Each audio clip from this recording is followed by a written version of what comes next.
Kasih karunia Sang Raja memberkati kalian warga negara kerajaan sorga. Saudara, di dalam Kisah Rasul 8 kamu akan menerima kuasa yang besar. Tetapi Kisah Rasul 8 ayat 1, apa yang terjadi setelah kuasa besar itu? Penganiayaan yang besar, penganiayaan hebat. Dan apa akibatnya penganiayaan itu? Dan pemimpinnya salah satunya adalah Saul dari Tarsus, yang dengan intervensi Tuhan menjadi Rasul Paulus yang hebat itu. Firman Allah mengatakan mereka semua kecuali rasul-rasul tersebar. Diaspero seperti benih yang ditabur ke seluruh daerah Yudea dan Samaria. Karena tadi yang cuma di Yerusalem. Rencana Tuhan ragi yang bisa mengembangkan adonan itu tidak ada di satu tempat. Tetapi harus sampai 3 sukat sampai Khamir seluruhnya. 3 sukat itu ternyata besar sekali saudara, adonan yang sangat besar. Dan kita melihat di sini kalau kita tidak mau diutus baik-baik yaitu apostelo, maka diadakan ekbalu dengan kekerasan saudara. Dan apa yang terjadi? Ada seorang anak muda bernama Filipus.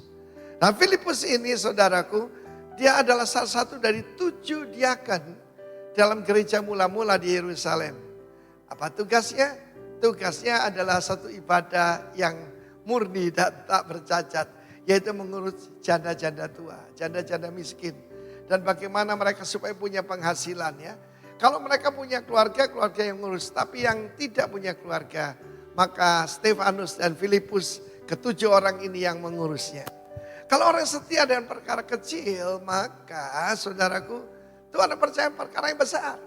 Mereka sudah penuh Roh Kudus, mereka penuh firman Allah, penuh dengan hikmat. Tetapi kalau cuma ada di Yerusalem, impactnya kurang, dampaknya kurang.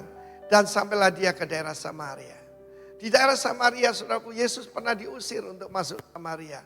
Dan Yesus berkata, pekerjaan yang lebih besar akan kamu lakukan. Waktu dia sampai di sana, dia memberitakan Injil Yesus Kristus. Dan banyak orang percaya. Dan terutama di sana ada seorang juru tenung bernama Simon.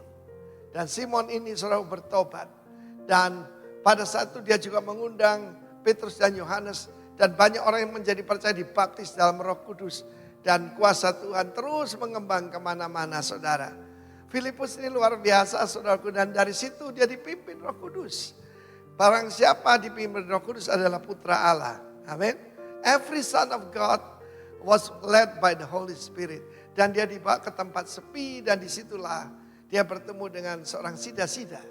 Sida-sida itu Yunak, orang Kebiri. Ya, dari dia bendahara dari Sri Kandake, ratu dari Ethiopia. Dan berarti dia keturunan dari Ham. Ham itu keturunannya ada Mesir ya. Ada Put, Lut, ada juga saudaraku Sheba dan sebagainya. Dan apa yang terjadi? Inilah pertama keturunan Ham yang menjadi percaya. Dan setelah itu dia diraibkan. Pergi kemana? Bukan kembali Yerusalem. Tetapi ke Asdod saudara. Asdod itu jalur Gaza saudaraku. So bayangkan orang Yahudi Kristen ada di jalur Gaza. Tetapi disitulah saudaraku Tuhan membangunkan keluarga buat dia. Ada 4 putrinya dan semuanya bernubuat. Apa ukuran seorang hamba Tuhan? Keluarganya. Dan kita lihat seorang yang sederhana mencintai Tuhan. Hidupnya diatur oleh Tuhan dan dia membuat sejarah. Afrika sekarang banyak orang percaya dimulai dari satu orang. Satu orang yang mencari Tuhan. Saudaraku dan pada satu dibaptiskan oleh Filipus. Dan kemudian Afrika sekarang saudaraku seperti perkataan dari Reinhard Bonnke. One day Afrika shall be saved. God bless you. Amen. Shalom. Salam sejahtera dalam kasih Tuhan Yesus Kristus. Kita bersyukur pada Tuhan, kita berada di kumpulan orang-orang yang takut akan Tuhan. Dan firman Tuhan mengatakan lebih baik untuk berada di kumpulan orang percaya walaupun dalam waktu yang singkat daripada dalam waktu yang panjang berada di kumpulan orang yang fasik atau orang yang jahat tidak menyembah Tuhan. Terima kasih bagi berikan kesempatan untuk saya dapat menikmati hadirat Tuhan. Terima kasih tim Praise and Worship yang sudah menolong hati kita.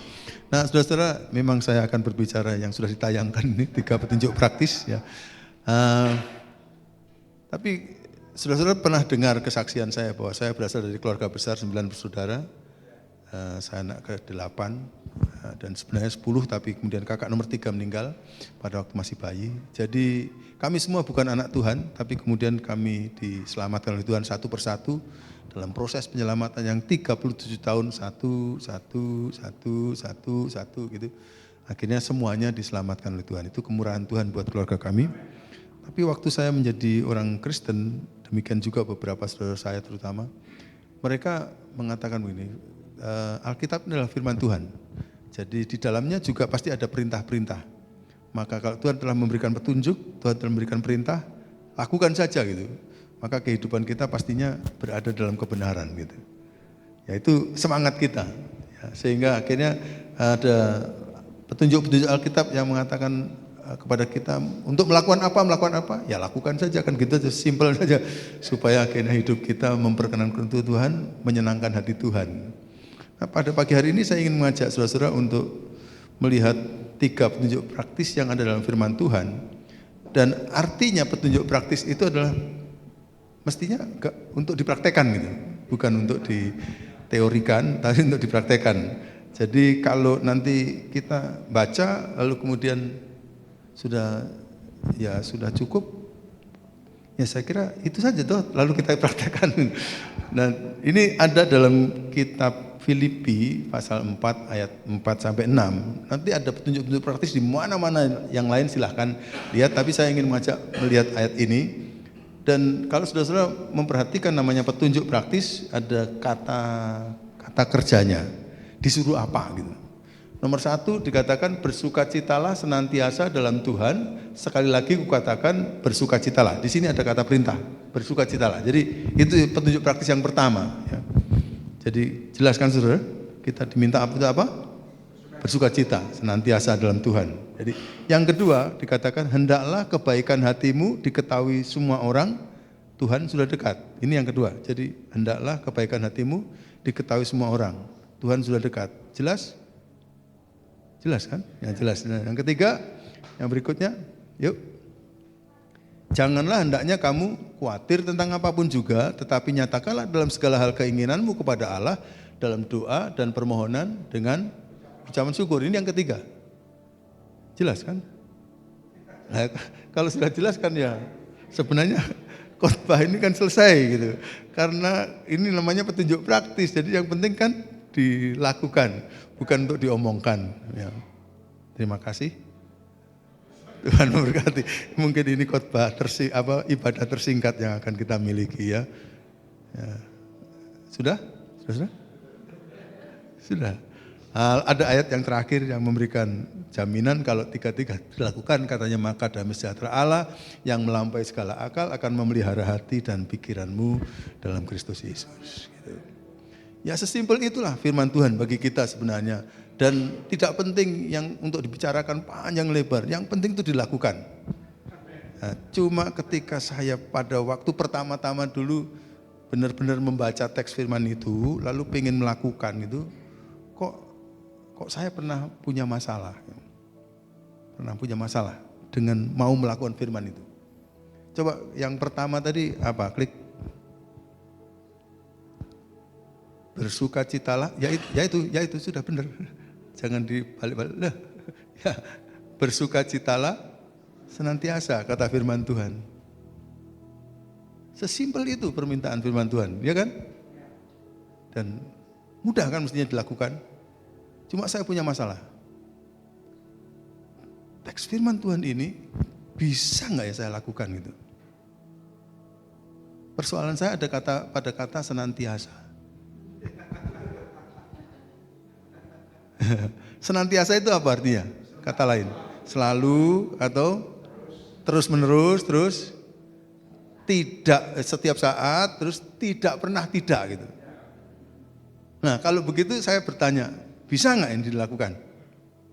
Nah akhirnya kita jawab apa? Ternyata nggak sesimpel seperti yang kita bayangkan tadi, benar ya?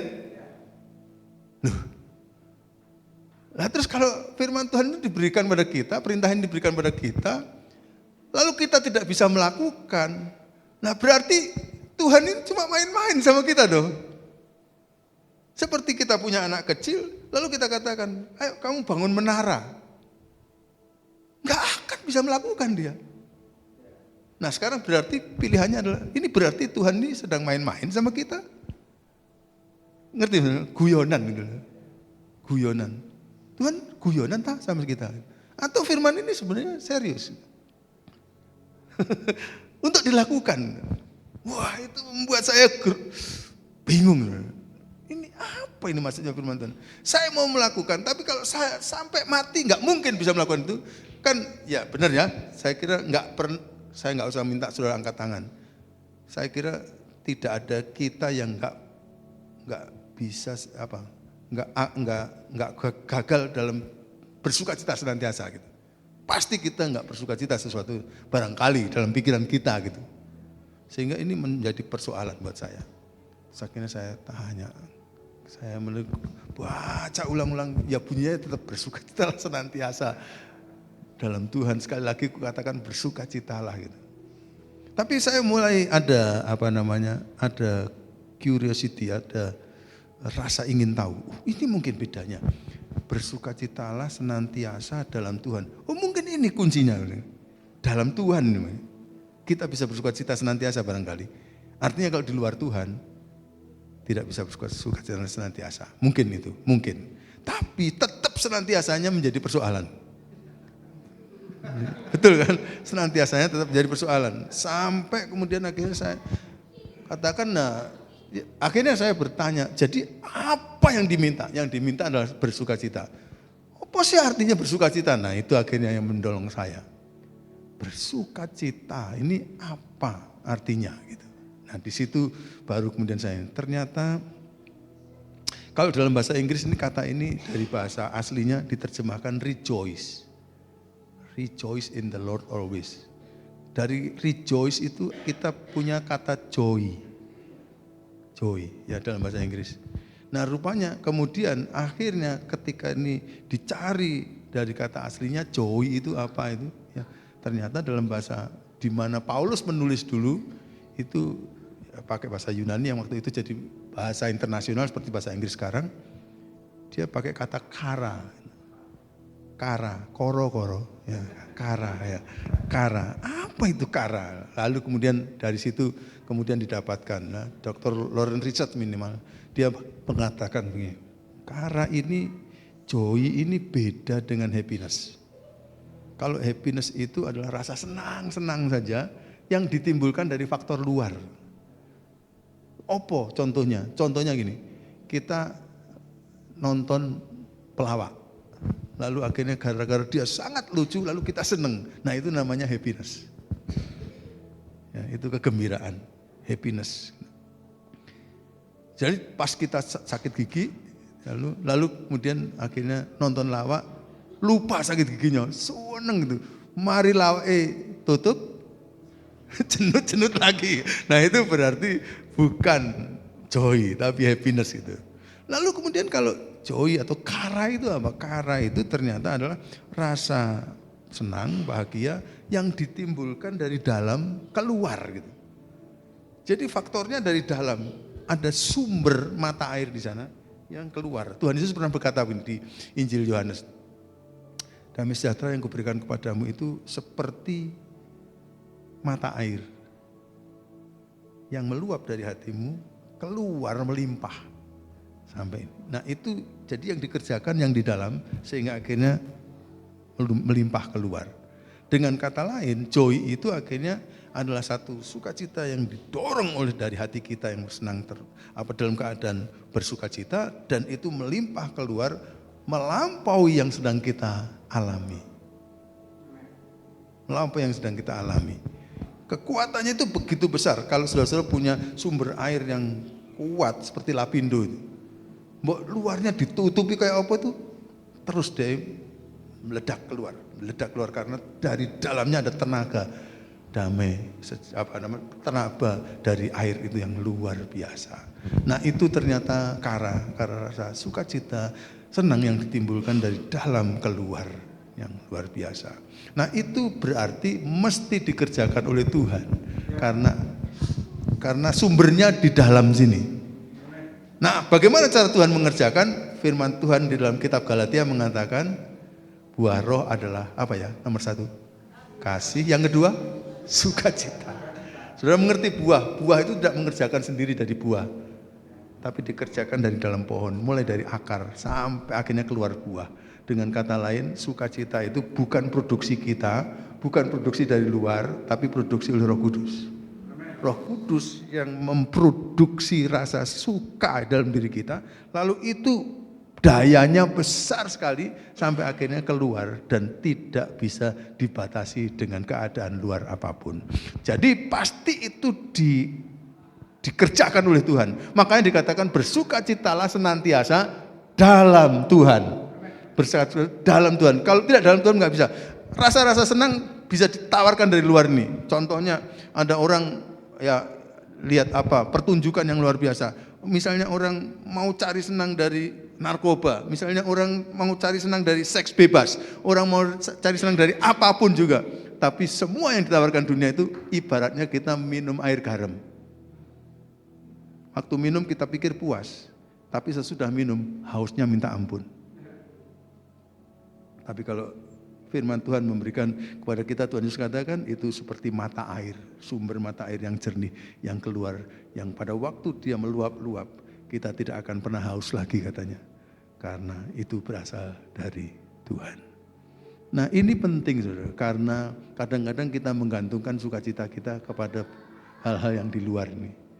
Marilah kita akan membiarkan atau mengizinkan, bahkan memohon Roh Kudus supaya bekerja dalam hati kita sedemikian rupa sehingga dia akan terus-menerus mempabrikkan sukacita dalam hati kita, lalu dari situ kita akan mendapatkan kekuatan kehidupan kita. Ya. Jangan lupa loh, sukacita dalam hidup kita itu penting sekali. Kenapa? Karena sukacita itu adalah tenaga penggerak yang luar biasa kekuatannya. Nehemia pernah mengatakan begini, "The joy of the Lord is my strength."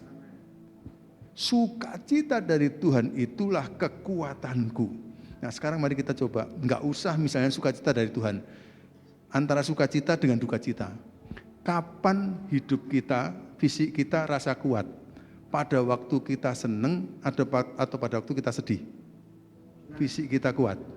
Pada waktu seneng. Waktu kita sedih, kekasih kita yang paling kita kasih meninggal dunia misalnya. Maka kita lemes. Karena apa? Nggak ada sukacita.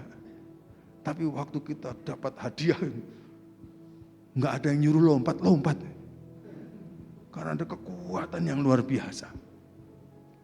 Satu kali di sekolah kitab kami di Sati, di Karanglo, Bu Esther itu kan melayani penginjilan kepada anak-anak dengan mencetak majalah-majalah yang berisi cerita Tuhan Yesus. Ya, yang dikasih gambar-gambar dan ilustrasi dan artikel dan sebagainya. Ya, itu satu kali datang buku penginjilan itu ke Sati 1 tronton. Ya. Lalu kemudian datangnya pas malam. Sehingga akhirnya untuk menurunkan itu ke gudang dibutuhkan tenaga besar. Kami panggil anak-anak mahasiswa pria untuk menolong. Karena menurunkan banyak sekali. Lalu saya amati itu sekian puluh anak yang kerja itu. Mereka yang kerja dengan senang sambil ngobrol, sambil guyon-guyon gitu, itu kayaknya enggak capek-capek gitu. Tapi saya amati ada 2 anak yang kayak terpaksa gitu. Terpaksa kerja gitu. Lalu akhirnya dia tuh sedikit-sedikit istirahat, sedikit-sedikit istirahat, gampang capek.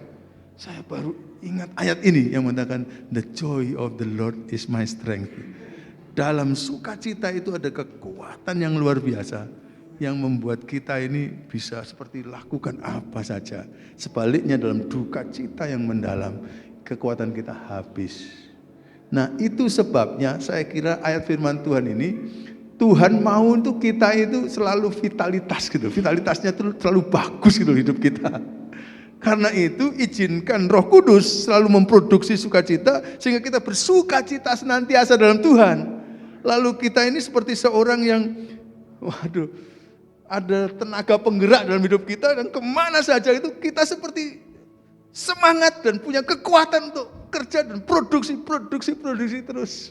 Dan orang juga senang melihat kita gitu, bener kan? Saudara kalau melihat orang yang sedih sama yang orang senang, lebih senang melihat yang mana? Oh, saya biasa suka melihat yang sedih Pak gitu. Nah itu adalah orang yang iri itu. Orang iri itu cirinya adalah senang melihat orang yang sedih, sedih melihat orang yang senang, itu orang iri ya.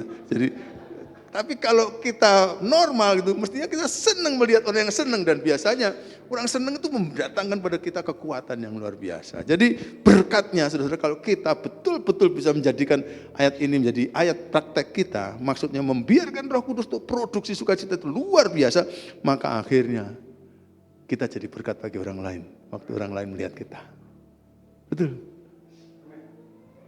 Amin. Saya mau ngomong ini dulu. Ada beberapa bukti. Paulus sendiri nulis surat ini ketika dia ada dalam tahanan. Dan suratnya pendek, tapi di dalam surat yang pendek di Filipi ini ada 16 kali kata sukacita. Jadi berarti orang ini lagi nulis, sedang ditahan dengan ketidakadilan, tapi dia nulis, minta jemaat di Filipi sukacita, dia sendiri sukacita. 16 kali kata sukacita. Jadi dia ada dalam tahanan, tapi dia tidak menunjukkan, nggak senang, nggak sukacita. Lalu jemaat Filipi waktu membacanya begini, pasti mereka lalu kemudian ingat peristiwa 9 tahun yang lalu, ketika waktu itu Rasul Paulus merintis jemaat di Filipi ini, dan ketika dia difitnah, lalu dia dijebloskan ke dalam penjara bersama Silas gitu. Paham ya? Waktu merintis gereja ini, difitnah, dimasukkan dalam penjara yang paling dalam, tangannya dirantai, kakinya dipasung.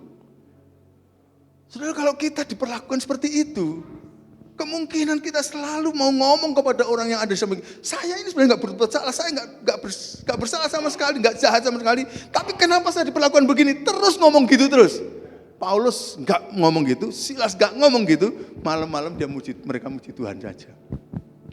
Saya nggak tahu mereka nyanyi apa, mungkin kesukaan surga yang kurasa sekarang ini, lalu rantainya jadi tamborin, lalu kemudian pasungnya jadi drum. Nyanyi senengnya. Dan gara-gara mereka nyanyi tengah malam itu, lalu akhirnya Tuhan katakan ada gempa bumi dan menyebabkan seluruh pasung dan rantai putus. Luar biasa. Sebenarnya mereka bisa lari semuanya, tapi Paulus katakan pada waktu ada orang-orang tahanan mau lari itu, hei, nggak boleh lari, tetap di sini. Kalau mungkin saya terjemahkan, ini tadi terjadi gempa bumi gara-gara saya nyanyi. Jadi kalian nggak punya hak lari, dan akhirnya mereka utuh. Sehingga akhirnya kepala penjara yang bermaksud untuk bunuh diri, kenapa dia bunuh diri? Di dalam kekaisaran Roma, kalau terjadi satu tahanan lari, maka dia harus mempertanggungjawabkan. Dan daripada malu, daripada terkenal di Roma sebagai yang gagal, dia mau bunuh diri. Tapi Paulus kata, stop Pak, jangan bunuh diri. Lalu akhirnya, coba lihat kami masih utuh. Gara-gara Paulus ngomong, semua utuh. Lalu akhirnya apa yang harus saya perbuat supaya saya selamat? Paulus katakan percayalah Yesus. Akhirnya dia percaya, semua keluarganya diselamatkan. Kenapa? Paulus 9 tahun lalu ada di Filipi, diperlakukan gak adil, tapi tetap sukacita. Nah itu namanya sukacita dari Tuhan. Gak dipengaruhi oleh situasi luar ini. Amin. Saya pernah juga kenal dengan seorang Kristen, ya sudah cukup berumur, ya. Dia jadi aktivis gereja. Orangnya itu seperti senang terus gitu. Dia punya anak beberapa, 4 atau berapa. Dia sangat sayang sama anak-anaknya. Lalu anak pertamanya menikah, dia juga sayang sama mantu-mantunya gitu. Dia maksudnya mengasihi musuh. Satu kali menantunya yang pertama itu sakit parah sampai akhirnya meninggal. Dan semua orang tahu bahwa orang ini sangat menyayangi anaknya dan mantunya itu. Jadi dia merasa kehilangan luar biasa. Dan yang layak banyak pada waktu pas melawat itu, semua anak keluarganya dan kerabatnya begitu sedih sehingga mereka nggak ada kekuatan. Sehingga akhirnya sesudah acara itu lagi menunggu di tanah dimasukkan ke dalam kuburan itu, konsumsi mestinya dibagikan. Tapi saking sedihnya mereka, nggak ada yang bagikan. Tapi tapi semua orang tahu bahwa orang ini sangat kehilangan. Tapi karena sukacita dari Tuhan juga, dia dengan sigap langsung mengambil. Lalu melayani orang-orang. Akhirnya orang ini orang yang paling sedih, tapi bisanya dia mempunyai kekuatan yang seperti itu melayani kami. Begitu bagusnya orang ini. Wow. Kadang-kadang sukacita dari Tuhan itu bisa memproduksi hal-hal yang membuat orang lain menjadi heran seperti itu. Nah, kebetulan saya juga kalau tentang sukacita ini, akhirnya Tuhan memberikan kepada saya satu kesempatan untuk bisa bersaksi. Saya ini kan lahir sebagai orang yang bukan Kristen kan, sudah tahu. Tapi sejak masa kecil saya, sejauh saya ingat, mulai saya kecil, saya ini selalu kena demam malaria. Demam malaria itu tiap bulan Desember dulu, tiap bulan Desember itu namanya pil kinine itu, waduh sudah hafal saya ya. Itu kuping bengung itu sudah biasa. Tapi kalau demam itu enggak enak, sebaiknya saudara jangan berdoa supaya dapat malaria ya. Enggak enak, rasanya sumpek, sakit, enggak enak gitu. Dan biasanya dalam keadaan begitu saya kemudian reaksinya enggak bagus lah. Biasanya suka ngomong marah-marah, ngumpat-ngumpat gitu. Orang tua saya, kakak-kakak saya kenal. Tahun 74 saya menerima Yesus sebagai Tuhan dan Juru Selamat saya.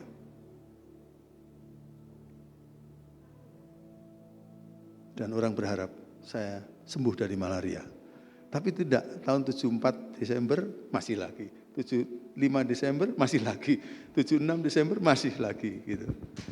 Nanti pada waktu tahun 81 saya merasakan Tuhan mau memanggil saya untuk masuk sekolah Alkitab lalu melayani Tuhan sebagai pendeta gitu. Tapi saya menolak.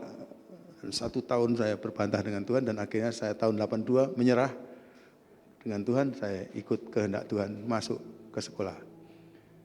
Tanpa saya pikirkan, tanpa saya minta, 82 Desember, saya enggak sakit malaria lagi. 83 Desember, enggak lagi. 84, 85, terus hitungan terus sampai sekarang. Sama sekali saya enggak pernah lagi sakit malaria. Wah, jadi luar biasa kan? Terjadi mujizat. Nah, jadi kalau begitu khotbahnya adalah mengatakan kalau mau sembuh dari malaria masuk sekolah Alkitab gitu ya. Ya enggak loh. Yang saya mau sharingkan kepada saudara-saudara itu bukan yang itu gitu. Kan saya enggak berdoa, saya enggak berpikir kan. Saya baru ngetahui saat dari tahun 84. Loh, ini wis 2 tahun, 3 tahun kok enggak pernah demam malaria gitu. Sampai kemudian akhirnya yang saya mau kita perhatikan adalah dari tahun 74 sampai 82. Saya masih sudah jadi anak Tuhan, tapi masih terus dikunjungi demam malaria pada bulan Desember. Tapi orang tua saya dan kakak saya, kalau ada di sini, mereka bisa bersaksi kepada saudara. Ada perbedaan respons. Tadi saya katakan 74 ke bawah, itu pasti ngomel-ngomel, ngumpat-ngumpat, ngomong-ngomong, semua tindakannya nggak jadi berkat. Tapi 75, begitu saya dapat demam malaria, tahu-tahu saya kok tergerak ngambil gitar. Lalu kemudian, kesukaan surga yang kurasa sekarang ini. Ya karena demam, jadi agak gemetar. Tapi juga pada saat yang sama, ini tangan ini nggak bisa berhenti. Jadi akhirnya gerak sendiri, jadi otomatis gereng-gereng. Kesukaan surga dikerjakan oleh Roh Suci. Dunia tidak memberi kesukaan semacam ini. Sebab itu ku puji Tuhan Yesus yang maha tinggi. Gitu. Jadi akhirnya setiap bulan Desember demam, saya justru nyanyi di tengah-tengah demam. Sehingga sejak itu 8 tahun, saya mengatakan, loh, lah ini kan keajaiban. Amin. Jadi kita tidak meminta supaya lingkungan berubah. Tapi karena hati kita berubah, maka pada akhirnya hati kita itu bisa menaklukkan lingkungan itu. Oleh kuasa Roh Kudus, Dia memberi sukacita. Ya tergantung pilihan saudara-saudara. Apakah saudara mau hidup dengan duka cita atau saudara mau hidup dengan sukacita. Kalau mau pilih hidup dengan sukacita, seperti Paulus di penjara, diperlakukan nggak adil, tapi seneng-seneng aja karena Roh Kudus memproduksi sukacita. Saya sendiri ngalami itu dan sampai sekarang saya mau menggantungkan sukacita saya bukan pada semua hal yang luar, tapi kepada kerja Roh Kudus dalam diri. Lalu kita, saudara seneng kan kalau ketemu dengan orang sukacita kan? Amin. Ya menarik. Satu kali mahasiswa teologi, kalau malam itu mau tidur dulu selalu ada renungan. Satu mahasiswa memberi renungan. Dan dia katanya baru baca artikel. Nah, enggak tahu artikel itu benar atau enggak. Tapi bagusnya akhirnya saya ingat. Artikel mengatakan begini, kalau orang lagi cemberut, muka muram tuh, katanya urat syaraf yang bekerja di sini nih banyak sekali. Waktu itu disebut berapa ya? 87 atau berapa gitu. Tapi kalau kita lagi sukacita, gitu, katanya urat syaraf yang bekerja di sini cuma 16. Katanya. Jadi akhirnya kalau orang sukacita, maka dia itu kelihatan awet muda itu karena urat syarafnya enggak kerja keras ya. Sehingga orang yang walaupun usia 61 kayak kelihatan umur 16 gitu ya. Takutnya kalau kurang bersukacita, umurnya baru 16. Oh enggak, lebih lagi sampai ke umur seperti 81. Nah, jadi saudara-saudara luar biasa. Saya diberkati membaca bukunya Richard Foster yang disiplin rohani. Dia mendaftarkan 12 disiplin. Jadi maksudnya gini, orang Kristen yang rohani itu gambarannya seperti apa? Yang pertama dia mengatakan dia adalah orang yang membangun hubungan dengan Tuhan dalam doa dan firman. Yang kedua. Yang ketiga, membangun hubungan dengan Tuhan, keakraban dengan Tuhan dalam berpuasa. Yang keempat, rajin belajar firman dan belajar semua. Yang kelima, hidupnya sederhana dan seterusnya. Teruskan. Tapi yang ke-12 yang terakhir dia katakan, orang yang rohani itu adalah orang yang seperti Yesus, sukacita terus. Ini tidak dimiliki oleh agama lain. Disiplin yang ke-12 ini hanya Kristen yang punya. Karena Yesus adalah orang yang penuh dengan sukacita. Apa buktinya Pak? Buktinya gini, pada zaman Yesus hidup, tidak ada anak-anak kecil yang mau mendekati rabi-rabi atau guru-guru Yahudi. Enggak ada. Kenapa? Karena mereka berjenggot panjang, mukanya angker. Enggak ada yang mendekati.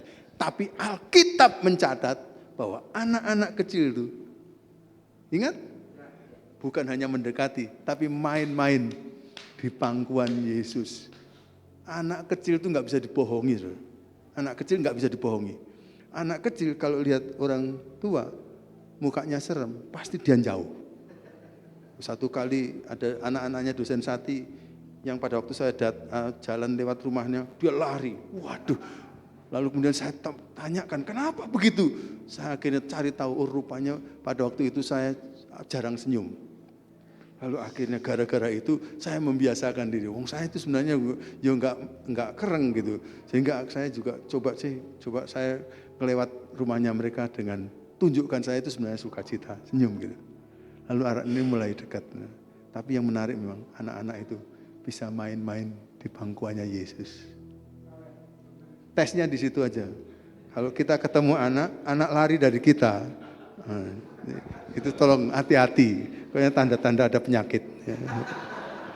Tapi kalau kita lewat lalu anak-anak dekat sama kita, mau ngerangkul sama kita, jangan-jangan kita adalah Yesus. Amin. Bersukacitalah senantiasa dalam Tuhan. Amin. Dan bersukacita. Ya. Saya cuma ngomong gini, kita hidup cuma sekali kok susah-susah sih. Ini maksudnya Tuhan, ayo senang-senang.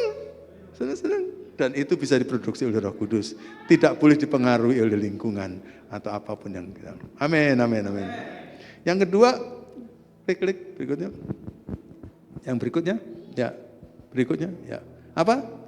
Hendaklah kebaikan hatimu diketahui sebagian orang. Loh, saya baca ya. Hendaklah kebaikan hatimu diketahui semua orang. Apa artinya semua? Apa artinya semua? Ya semua. Berapa persen? 100%. Berarti tidak boleh ada satu orang yang kita kecualikan untuk tidak mendapatkan kebaikan hati kita. Loh Pak, aku tuh mau loh ya baik kepada semua orang. Tapi yang satu itu Pak, lah ini berarti belum firman ini. Begitu ada, tapi yang satu berarti bukan semua orang. Betul ya? Jadi firman Tuhan katakan, hendaklah kebaikan hatimu diketahui semua orang. Dan yang menarik itu, kebaikan hati itu kan berarti ada di dalam. Lalu ada orang Kristen mengatakan, Pak benar kok Pak, aku itu baik hati. Tapi enggak wujud dalam tindakan. Aku baik kok Pak kepada orang itu, tapi enggak wujud dalam tindakan.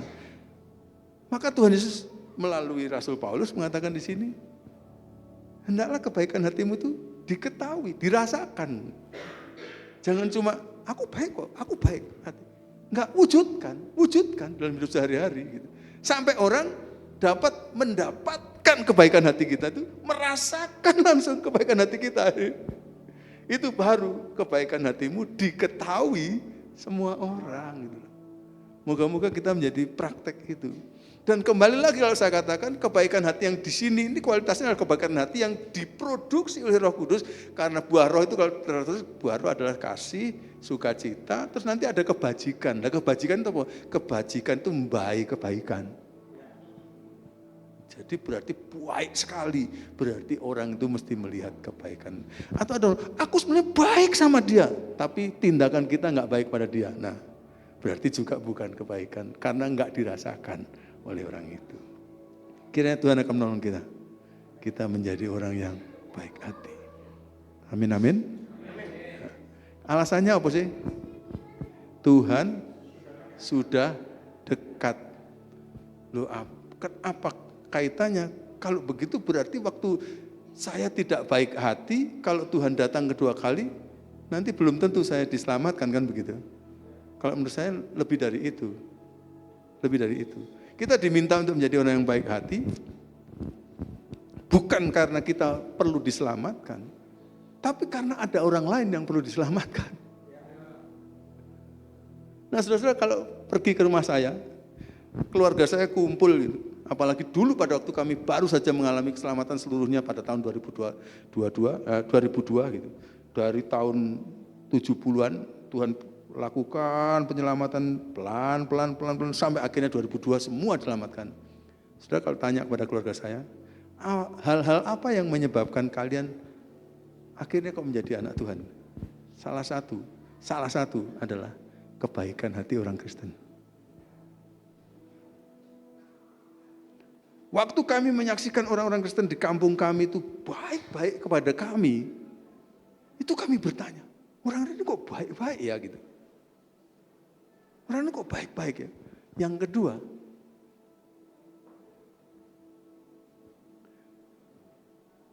kebaikan hati orang Kristen itu, ya, kok baik-baik. Lalu kemudian yang kedua saya katakan, ada orang-orang yang dulunya nggak baik. Waktu jadi Kristen, kok kita, kok jadi orang baik gitu. Nah itu maksudnya kebaikan hati orang Kristen. Jadi kami itu bertanya, kok bisa ya? Orang-orang yang sudah Kristen itu kok baik kepada kami. Yang kedua, yang belum Kristen, dulunya nggak baik, waktu jadi Kristen kok baik gitu. Loh kami bertanya akhirnya. Bukan itu yang menyelamatkan kami, tapi itu yang membuat kami bertanya gitu. Dan pada waktu kami akhirnya bergaul dengan mereka, baru akhirnya kami mengetahui, Alkitab ternyata yang membuat mereka begitu. Jadi kenapa orang Kristen itu baik-baik, padahal kami dan keluarga kami itu berusaha untuk jadi baik, supaya timbangannya waktu mati nanti akan lebih berat yang baik daripada yang jelek gitu. Itu kami berusaha, tapi selalu gagal. Kok bisa gitu? Lalu baru kami akhirnya mendapati, surga ternyata tidak dicari dengan kebaikan. Tapi surga itu kalau dicari dengan kebaikan itu ibaratnya gini, harganya surga itu adalah 1 triliun gitu loh. 1 triliun itu ongko nolnya berapa? 1 triliun, 12. Setriliun berarti angka nolnya 24. Lah apa bisa kita membeli surga? Enggak bisa. Nah orang berusaha untuk membuat baik supaya nyimpen di bank. Sampai mati juga enggak bisa. Gara-gara Tuhan lihat, enggak bisa ini manusia. Udah digratiskan. Jadi gratis itu bukan karena murah. Gratis itu karena nggak sanggup membayar. Surga digratiskan pada kita bukan karena kita. Karena semata-mata Tuhan tahu dan kasihan pada kita. Dan akhirnya digratiskan. Terus kalau gitu surga tak berikan gratis pada mereka. Yang bayar Tuhan Yesus. Sehingga pada waktu kita terima, itu terima gratisan. Gratisan ini bukan murahan. Gratisan karena kita nggak sanggup membeli gitu loh saudara. Sehingga digratiskan. Nah kalau saudara dan saya, nggak tahu sih saudara ada yang pegang 1 triliun atau enggak. Maksudnya saudara punya 1 triliun. Kalau tidak ada di sini, jangan-jangan saya bisa pakai ilustrasi ini. Kalau saudara mendapatkan hadiah tanpa berbuat apa-apa kepada orang itu, saudara dikasih hadiah 10 triliun. Misalnya, lalu orang itu pas lagi sakit, kira-kira saudara jenguk atau enggak? Ngerti? Jenguk orang sakit baik, baik. Jadi kita itu melakukan kebaikan bukan karena kita itu sok, bukan karena kita mau dapat pahala, karena kita sudah terlebih dahulu dapat hadiah. Kebaikan hati kita itu mengucap terima kasih kepada harga surga yang 1.000 triliun atau 1 triliun itu. Nah itu baru saya ketahui, makanya orang-orang Kristen di kampung saya kok baiknya seperti tak terbatas. Karena mereka menghayati ini, kalau bukan karena Tuhan kami gak bisa masuk surga. Lalu Tuhan berikan gratis. Nah kalau Tuhan berikan gratis, saya mau mengembalikan pada Tuhan, Tuhan gak perlu wong dia terlalu kaya. Saya mengembalikannya kepada orang-orang yang tidak punya kebaikan ini aja. Sehingga akhirnya keluarga kami mendapatkan kebaikannya orang-orang Kristen. Dan dengan itu akhirnya kami tertarik, ada apa sih dalam kekristenan? Kok mereka jadi baik? Akhirnya waktu kami nyemplung jadi Kristen, kami pun juga berubah jadi baik. Karena pengen mengucapkan terima kasih kepada Tuhan. Dengan menjadikan kebaikan itu bagi orang lain. Kami sudah menerima sekian triliun.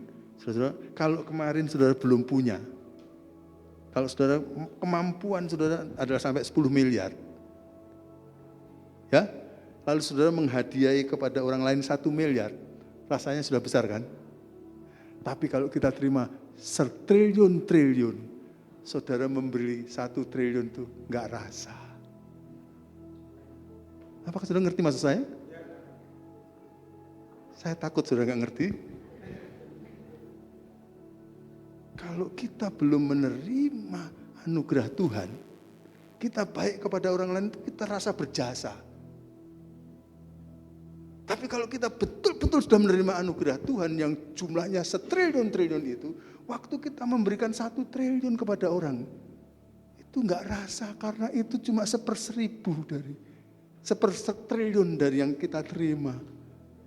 Tapi orang yang merasakan menerima itu, katakan, wah, orang itu memberi saya 1 triliun. Nah itu loh kebaikan hati orang Kristen yang didasarkan atas anugerah Tuhan dan bukan atas kesombongan dirinya.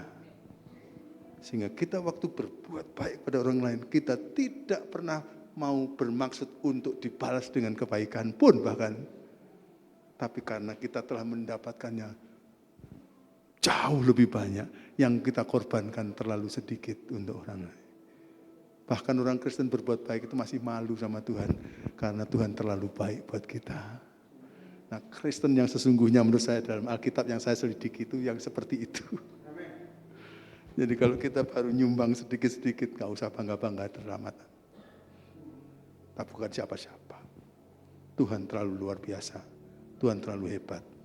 Kalau kita sudah begitu, maka kebaikan itu akan limpah-limpah, akan meluap-luap, dan orang lain akan rasakan. Dan mereka akan disentuh oleh Tuhan. Kita baik bukan karena kita hebat, kita baik karena kita telah dibanjiri kebaikan oleh yang maha baik. Amin. Pertama, bersukacitalah senantiasa, yang hanya bisa didapat dalam Tuhan.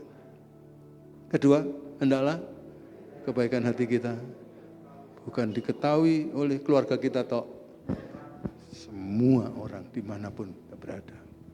Jadi kalau naik bis, sedang ada orang yang perlu bantuan,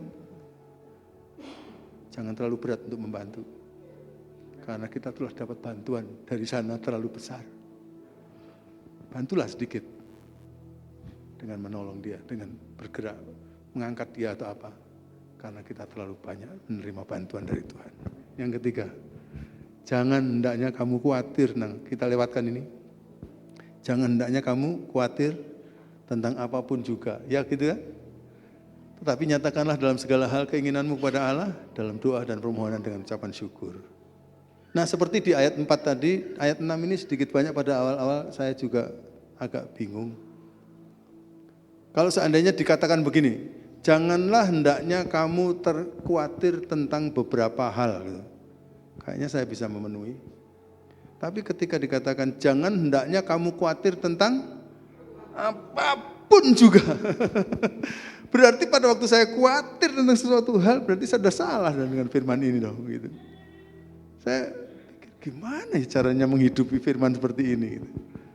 Nah makanya pergumulan-pergumulan ini adalah pergumulan yang baik. Kalau membuat kita akhirnya harus ingin mencari tahu ini apa maksudnya teks ini gitu. Lalu sampailah saya kepada satu masa di mana ternyata mengetahui bahwa di dalam bahasa yang dipakai oleh Paulus untuk menulis dulu, bahasa internasional pada waktu itu ya, waktu itu mereka pakai bahasa Yunani, itu ternyata ungkapan ini sebenarnya ada dua jenis minimal. Jadi yang jenis ungkapan yang pertama itu kalau diterjemahkan literal dalam bahasa Indonesia kira-kira bunyinya gini, jangan mulai. Kata jangan itu adalah jangan mulai. Tapi ungkapan yang kedua, ya, me dan oris dan sebagainya itu nggak perlulah teknisnya. Ungkapan yang kedua itu kalau diterjemahkan maka artinya adalah jangan terus menerus. Tahu ya? Ungkapan yang pertama artinya jangan mulai. Ungkapan yang kedua apa? Jangan terus menerus. Nah saya bertanya sekarang, andai kata saya temukan dalam teks ini diungkapkan dengan jenis yang pertama itu, kira-kira kita bisa lulus atau enggak? Nah, mikir ini, jam 9:30, ya. Bagus untuk mikir, enggak terlalu pagi, ya. Kalau ini ungkapannya termasuk jenis yang pertama, berarti apa? Jangan mulai khawatir. Iso apa enggak kita? Bisa? Enggak tahu kalau saudara bisa, tapi saya enggak bisa. Iyalah, saya enggak bermaksud khawatir, saya tahu-tahu khawatir.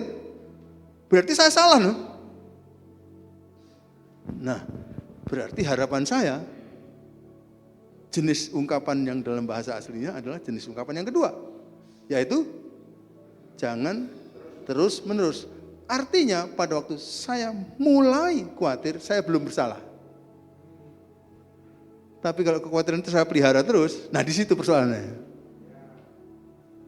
Wah, begitu tahu mengenai hal ini, saya langsung periksa teksnya.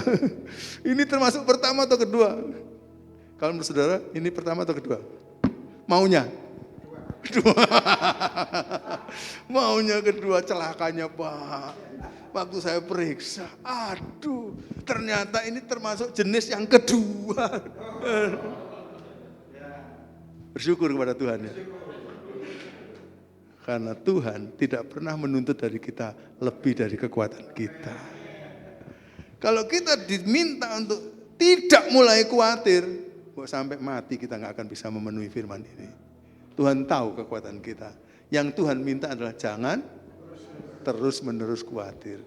Waktu khawatir datang itu kita nggak salah. Tapi kalau kita pelihara, ayo kekhawatiran terus, ayo di dalam hidup saya. Nah itu persoalan. Nah caranya ngusir kekhawatiran supaya dia pergi. Waktu dia mulai masuk, itu belum berdosa.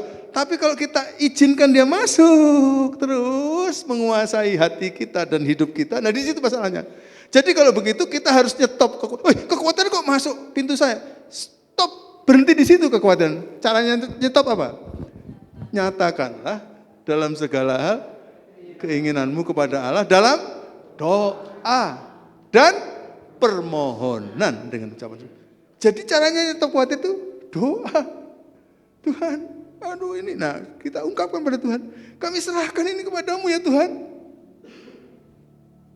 Ada firmannya itu, 1 Petrus pasal 5. Ayat 7 katakanlah, serahkanlah segala loh ya, kekhawatiranmu kepadanya. Karena apa? Karena ia yang memelihara kamu. Terjemahan lama mengatakan, karena ia yang mempedulikan kamu. Because he cares for you. Sangat caring dia itu. Sangat peduli pada kita. Allah itu sangat peduli, Tuhan sangat peduli pada kita. Jadi nggak mungkin dia membiarkan kita terus-menerus khawatir. Kalau kita doa dengan permohonan, serahkan kepada dia, maka dia akan mempedulikan kita. Yang nulis itu siapa? 1 Petrus 5 ayat 7. Yang nulis siapa?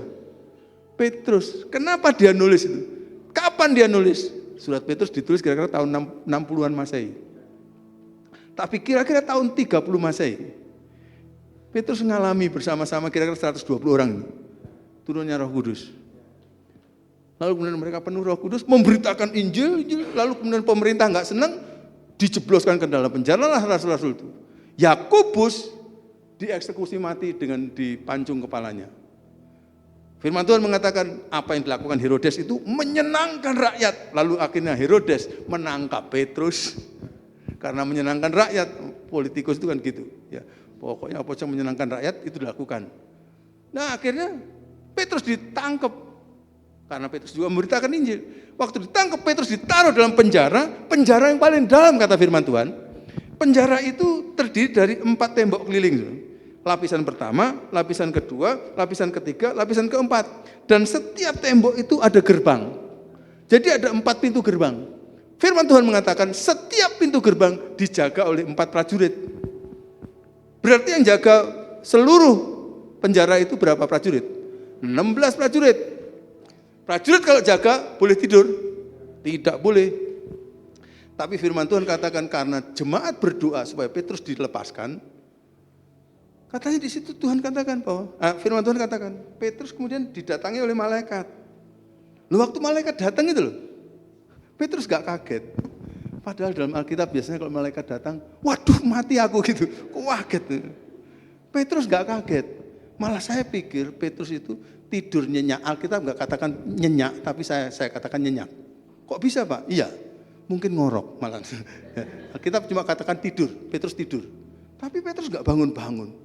Mungkin saja malaikat itu tunjukkan kemuliaan-kemuliaan. Kok gak bangun-bangun terus? Akhirnya malaikat pakai tangannya tepuk, pukul keras. Masih belum bangun. Nah itu nyenyaknya. Belum bangun. Lalu dia disuruh keluar, tuntun keluar. Ngelewati 4 prajurit, melek atau tidur? Melek. Melewati 4 prajurit lagi. Sesudah dia sampai di gerbang nomor terakhir, firman Tuhan katakan, baru Petrus melek. Berarti tadi dia tidur sambil jalan tadi. Saking nyenyaknya tidur. Saudara, ada seorang pendeta tua dulu, saya tanyai, Om, itu mujizat luar biasa ya Om. Petrus bisa lolos dari penjara itu. Kadut, kamu perhatikan, yang lebih besar mujizatnya bukan itu. Mujizat yang lebih besar, Petrus itu besoknya dijadwalkan untuk dipenggal kepalanya. Kok bisa dia tidurnya senyenyak itu? Ngerti ya maksudnya? Itu mujizat yang lebih besar Kadut. Ya saya pikir memang pendeta tua itu pengalamannya. Pendeta tua pengalaman. Jadi iya ya saya baru berpikir tuh. Benar ya. Itu mujizat yang terbesar. Sampai dia melewati 4 pintu gerbang itu belum tangi. Saking nyenyaknya tidur. Kalau kamu baca 1 Petrus 5 ayat 7. Mungkin waktu itu Petrus begini. Tuhan, lah aku itu di dalam penjara, disengsarakan seperti ini. Kan bukan karena aku nyolong PT, atau karena aku melakukan kejahatan. Apa? Enggak sama sekali. Karena aku memberitakan Injil kerajaanmu. Loh, kalau begitu, ya ibaratnya sales. Gitu. Sales menjualkan produk dari seorang bos. Ini kan urusannya bos kalau dia dimasukkan ke dalam penjara. Betul kan? Petrus ngomong. Jadi ini kalau begitu kan bukan urusanku. Ya sudah Tuhan, tolong diurus. Saya mau tidur, capek. Dan tidurnya lelap sekali. Itu berbicara apa? Kekhawatiran diserahkan kepada Tuhan. dan akhirnya bisa tidur lelap. Ya apa? Ono sing susah tidur. Mungkin kita perlu belajar menyerahkan kekhawatiran seperti Petrus. Kenapa kira-kira Petrus kok bisa menyerahkan seperti itu? Karena Petrus ingat ajaran Tuhan Yesus. Tuhan Yesus mengatakan, jangan takut, jangan cemas, jangan khawatir. Gini loh ya, gini loh, kamu lihat. Coba kamu lihat burung pipit. Burung pipit itu sangat sederhana, harganya murah banget. Kamu pergi ke